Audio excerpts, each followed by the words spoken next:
Praise the lord. ఈరోజు మనము ఫ్యామిలీలో చిన్న చిన్న ప్రాబ్లమ్స్, అంటే నేను పెద్ద ప్రాబ్లమ్స్ గురించి మాట్లాడలేదండి. చిన్న చిన్న ప్రాబ్లమ్స్ అంటే చిన్న చిన్న గొడవలు, చిన్న చిన్న మనస్పర్ధలు, వైఫ్ అండ్ హస్బెండ్ మధ్యలో, పిల్లల మధ్యలో, ఇల్లాస్ మధ్యలో చిన్న చిన్న ప్రాబ్లమ్స్ ఉండడం వల్ల వాటి వల్ల ఎంతగానో డిస్టర్బ్ అయిపోయి సరిగా ప్రార్థన చేసుకోకుండా, వాక్యం చదువుకోకుండా, ఈ ఈ విషయాలను బట్టే మనం జడ్జి చేసుకుంటూ మన స్పిరిచువాలిటీ పోగొట్టుకోకుండా మనం ఎలా అంటే దేవుడితో ఒక రిలేషన్షిప్ మెయింటైన్ చేయాలి. ఇలా ప్రాబ్లమ్స్ ఉన్నాయి కదండి. ఎంత చూసినా, ఎంత వెయిట్ చేసిన ప్రాబ్లమ్స్ పోవట్లేదు ఫ్యామిలీలో, చాలా డిస్టర్బ్ అవుతున్నాను అన్న వాళ్ళకి నేను బైబిల్లో కొంతమంది స్టోరీల్ని చూపించి వాళ్ళకి ఇంట్లో ప్రాబ్లమ్స్ ఉన్నప్పటికీ వాళ్ళు దేవుడితో ఎలా రిలేషన్ మెయింటైన్ చేసి వాళ్ళ అద్భుతమైన ఎండింగ్ తీసుకొచ్చారో నేను మీకు చూపిస్తాను. ఫర్ ఎగ్జాంపుల్ యాకోబు గురించి, అలాగే అబ్రహాం గురించి, ఇస్సాకు గురించి కొన్ని విషయాలు మనం ధ్యానించుకుందాము. ఫస్ట్ యాకోబు గురించి ధ్యానించుకుందాము. యాకోబు జీవితంలో అతను దేవునితో ఎలా నడిచాడు అన్న విషయాన్ని ధ్యానించుకుందాము. యాక్చువల్గా హానోకు దేవుడితో నడిచను. అతను పెళ్లి చేసుకుని కుమార్తెలను కన్నాడు, దేవుడితో నడిచను, మరణం చూడకుండా వెళ్ళిపోయాడని మనం వింటాము వాక్యంలో. కానీ అతడు ఫ్యామిలీ లైఫ్ ఎలా లీడ్ చేశాడు, అతనికి ఏమైనా ప్రాబ్లమ్స్ వచ్చినాయి వాళ్ళ భార్యతో, పిల్లలతో అని మనకి అక్కడ వాక్యంలో ఏమి రాయబడలేదు. కానీ మన ముందు ఎగ్జాంపుల్ లాగా యాకోబు జీవితం అయితే ఉంది. యాకోబు అంటే ఇప్పుడు ఫ్యామిలీలో ఉన్న డిస్టర్బెన్సెస్తో, అంటే డిస్ప్యూట్స్తో మనం దేవుడితో నడవచ్చా, ఈ ప్రాబ్లమ్స్లోని కొట్టిమిట్టాడుతూ మళ్ళా ఇటు ఇటు టర్న్ అవ్వచ్చా దేవుడి వైపు, చాలా డిస్టర్బ్ అయిపోతున్నాం ఫ్యామిలీ సమస్యల వల్ల అని మీరు ఎవరన్నా సఫర్ అవుతుంటే గుడ్ న్యూస్ ఏంటి అంటే, ఫ్యామిలీలో ఎన్ని ప్రాబ్లమ్స్ ఉన్నా, ఇప్పుడు భార్య భర్తను అర్థం చేసుకోకపోవచ్చు, భర్త భార్యను అర్థం చేసుకోకపోవచ్చు, ఇద్దరు డిఫరెంట్ కల్చర్స్ నుంచి రావచ్చు, ఇష్టం లేని పెళ్ళి జరిగి ఉండొచ్చు, ఇష్టమైన పెళ్ళిళ్ళు జరిగి ఉండొచ్చు, ఏమైనా కూడా ప్రాబ్లమ్స్ అయితే ప్రాబ్లమ్సే. ఆ ప్రాబ్లమ్స్లో మేము తనకలాడుతున్నాము, నేను తప్పు చేశాను, ఈ గొడవలు పడుతున్నాము, అసలు దేవుడు మమ్మల్ని యాక్సెప్ట్ చేస్తాడా, అసలు దేవుడితో నేను ఉండగలనా అంటే నేను కొన్ని విషయాలు చెప్పాలనుకుంటున్నానండి. ఇప్పుడు యాకోబు వాళ్ళ మామ వాళ్ళ ఇంటికి వచ్చాడు. ఆయన రాహేల్ని ఇష్టపడ్డాడు, కానీ వాళ్ళ మామ మోసం చేసి ఎవరిని, లేయానిచ్చి పెళ్లి చేశాడు. లేయాతో ఉంటాడు కానీ ఆమె నిజంగా ప్రేమించాడని ఎక్కడ ఉండదు. దాన్ని బట్టి ఆమె పిల్లలు పుట్టినప్పుడు కూడా నా భర్త ఇప్పుడు నన్ను ప్రేమిస్తాడేమో, నేను అట్లా అంటే ఆమె బాధ అంతా పిల్లల రూపంలో పేర్లు పెట్టుకొని అట్లా ఆమె సఫర్ అవుతున్నట్టే ఉంటుంది. భార్య సఫర్ అవుతుంది అంటే భర్త అర్థం చేసుకున్నాడా? యాకోబు స్పిరిచువల్ పర్సనే, కానీ ఆమె మనసును అర్థం చేసుకుని ఆమె హృదయ అంటే చాలాసార్లు క్రిస్టియన్ మ్యారేజెస్లో వన్నెస్ లేదు, వీళ్ళు దేవుళ్ళో ఉన్నారా, వాళ్ళు దేవుళ్ళో ఉన్నారా, ఎందుకు ఇలా గొడవలు వస్తున్నాయి, ఎందుకు ఈ ఫ్యామిలీలో ఎంత డిస్ప్యూట్స్, ఇలా ఈ అశాంతితో మరి దేవుడిని ఎలా ఎతకగలము అని అనుకుంటారు. బట్ ఇక్కడ ఏముంది, లేయా నిజంగా యాకోబు దేవుడితో నడిచిన వ్యక్తే, దేవుడితో ఉన్నాడు, దేవుడితో రిలేషన్షిప్ మెయింటైన్ చేసినట్టు ఉంది కదా బైబిల్లో. బట్ ఆమెతో కరెక్ట్గా ఉంటున్నాడా? దాంట్లో లేయా తప్పేముంది? సరే, తప్పు ఉందో లేదో నాకు తెలియదు, కానీ ఆమెను సాటిస్ఫై చేయలేదు. ఆమెతో ఎప్పుడు సంతోషంగా ఆయన టైం గడిపినట్టు కూడా లేదు. సరే, చెల్లెల్ని అంటే యాకోబు ఇష్టపడి రాహేల్ని పెళ్లి చేసుకున్నాడు. ఇష్టపడి పెళ్లి చేసుకున్నాడా? సరే, ఇష్టపడి పెళ్లి చేసుకున్న హ్యాపీగా ఉన్నాడా? లేదు. పిల్లలు పుట్టకపోతే రోజు రాహేలు ఆయన విసిగిస్తే ఆయన ఎంత చిరాకు పడతాడంటే యాకోబు, నేను దేవుని నీకు పిల్లల్ని ఇవ్వడానికి అంటాడు. ఇష్టపడి పెళ్లి చేసుకున్నా ప్రాబ్లమ్స్ ఉన్నాయి, ఇష్టం లేని వాళ్ళని పెళ్లి చేసుకున్నా ప్రాబ్లమ్స్ ఉన్నాయి. సో ప్రాబ్లమ్స్ అనేది కామన్. తర్వాత నాకు ఇంకా ఆశ్చర్యం వేసింది, ఇది ఒక పెద్ద ఫ్యామిలీ డ్రామా చూడండి. తర్వాత అక్కా చెల్లెళ్ళు కొట్టుకుంటారు. అసలు వాళ్ళిద్దరూ ఎక్కడ సరే పెళ్లి చేసుకున్నారు, అక్కా చెల్లెళ్ళు కలిసి ఉండొచ్చు కదా, ఇదేంది సొంత అక్కా చెల్లెళ్ళు కొట్టుకు చచ్చిపోతున్నారు ఏంది ఇక్కడ? ఆ ఇల్లు ఎంత శాంతితో ఉండదు చెప్పండి. ఇప్పుడు అక్కా చెల్లెళ్ళు బైబిల్లో ఇక్కడ ఏం రాయబడింది అంటే, భర్తని తండ్రికి పంపించడానికి చెల్లెలకి పుత్రదాత ఫలాలు ఇచ్చి ఈరోజు నేను కొనుక్కున్నాను అంటది. అంటే అసలు ఆ ఫ్యామిలీ ఎంత ఎంత భయంకరంగా ఉందో చూడండి. ఒక్కరిలో ఒకరికి అంటే మనస్సు, ఒకరికొకరికి ఏదన్నా సంబంధం ఉందా? లేదు. అంటే అప్పుడు యాకోబు దేవుడితో నడవలేదా? నడిచాడు. తర్వాత సరే, అక్కా చెల్లెళ్ళు కొట్టుకొని చచ్చిపోతున్నారా? ఆ ఇంట్లో పీస్ లేదా? అయితే చెల్లెలు చనిపోయింది. ఏ ఊరు? జోసెఫ్ని ఇక్కడ నిజంగా నాకు చాలా ఆశ్చర్యం వేసింది ఏంటంటే, సరే బతుకున్నప్పుడు గొడవలు పడతారు అవన్నీ, చనిపోయిన తర్వాతన్నా జోసెఫ్ని, బెన్యామిన్ని లేయ ప్రేమగా చూసి ఉండొచ్చు కదా, ఆమె దగ్గర పెట్టుకోండొచ్చు కదా.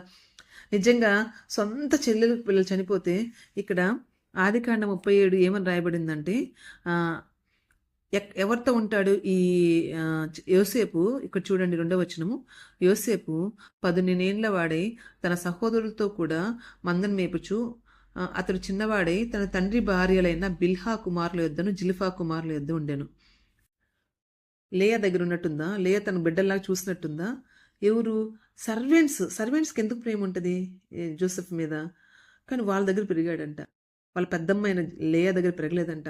ఇక్కడ ఎక్కడైనా దేవుడి పిల్లలాగా ఒకరైనా బిహేవ్ చేస్తున్నారా? యాకోబు లేయని ప్రేమించకుండా కరెక్ట్గా లేడు. ప్రేమించి రేచెల్ని పెళ్లి చేసుకున్న ఆమెతో గొడవలే. అక్కా చెల్లెళ్ళు సరే ఏదో పెళ్ళి అయిపోయింది, పొరపాటు వాళ్ళ నాన్న చేశాడు పొరపాటు, వీళ్ళిద్దరు కలిసి అంటే యూనిటీతో ఉండొచ్చు కదా. సరే ఏముంది, ఎంతోమంది ఉన్నారు కదా అట్లా. సో అక్కడ దేవుడి పిల్లలైన కొట్టుకుంటున్నారు. చెల్లెలు చనిపోయిన తర్వాత చెల్లెలు పిల్లల్ని కూడా అక్క ప్రేమగా చూడట్లేదు. ఎంత డిస్టర్బ్డ్ ఫ్యామిలీ అండి చూడండి ఇది. ఎక్కడైనా స్పిరిచువాలిటీ కనిపిస్తుందా ఇక్కడ? ఆ పిల్లకాయలు ఎట్టున్నారు చూడండి. ఆ పిల్లలు ఇంకా రూబేన్ వెళ్ళి ఏం చేస్తాడో మీకు వాక్యంలో రాయబడి ఉంది. ఇంకా అవన్నీ చెప్పుకోవడం కూడా వేస్ట్. తమ్ముడిని మెచ్చుకుంటే అన్నలకు కోపం వస్తుంది. స్పిరిచువల్ ఫ్యామిలీ లాగుందా ఇది? సరే, ఇంకొక ఎగ్జాంపుల్ చూద్దామండి. ఇస్సాకు అసలు అద్భుతంగా పరిశుద్ధాత్మ దేవుడు నడిపించి, అంటే ఎలియాజర్ వెళ్ళి 100% పర్ఫెక్ట్ గాడ్స్ విల్లని రిబ్కాన్ తీసుకొచ్చి పెళ్లి చేస్తాడు. అసలు ఒకరినొకరు చూసుకోరు, ఎంత అద్భుతంగా మ్యారేజ్ అవుద్ది కదా. ఏశావు యాకోబు విషయంలో మరి భార్యాభర్త ఎందుకండి ఒక మాట మీద లేరు? భార్య ఒక కొడుకుని ప్రేమించిందంట, భర్త ఇంకో కొడుకుని ప్రేమించాడంట. భార్య భర్తని మోసం చేస్తుందంట కొడుకు బ్లెస్సింగ్ విషయంలో. ఇదేందండి? అంటే నేను ఇక్కడ వాళ్ళు తప్పని నేను చెప్పట్లేదు.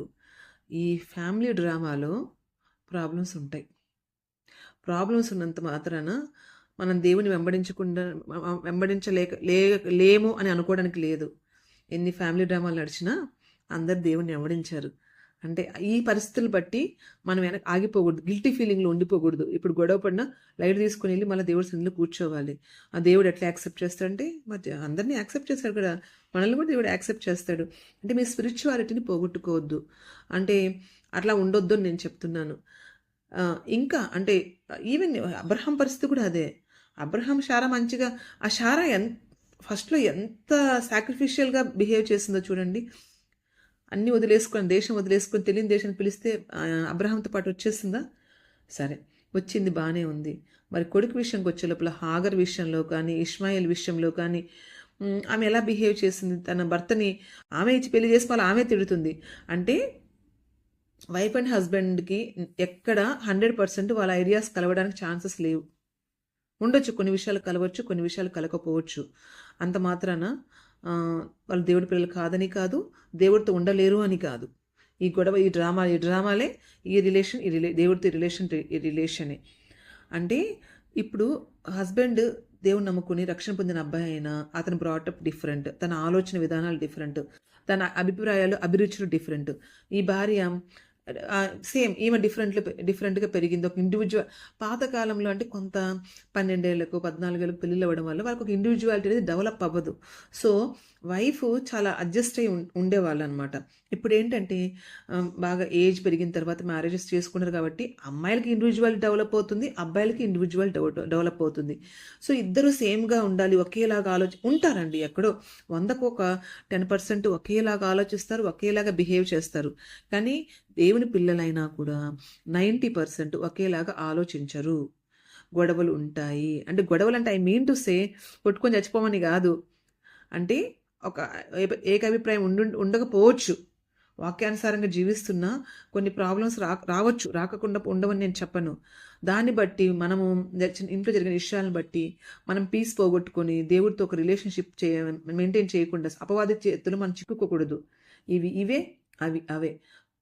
ఎన్ని ప్రాబ్లమ్స్ ఇంట్లో ఉన్న వెంటనే వెళ్ళి దేవుడి సన్నిధిలో కూర్చుంటే దేవుడు క్షమిస్తాడు, మారడానికి సహాయం చేస్తాడు. ఏదో ఒక రోజు అన్నీ సెటిల్ అవుట్ అవుతాయి. కాబట్టి ఫ్యామిలీ ప్రాబ్లమ్స్లో ఉన్న ప్రతి వైఫ్కి, హస్బెండ్కి, పిల్లలకి,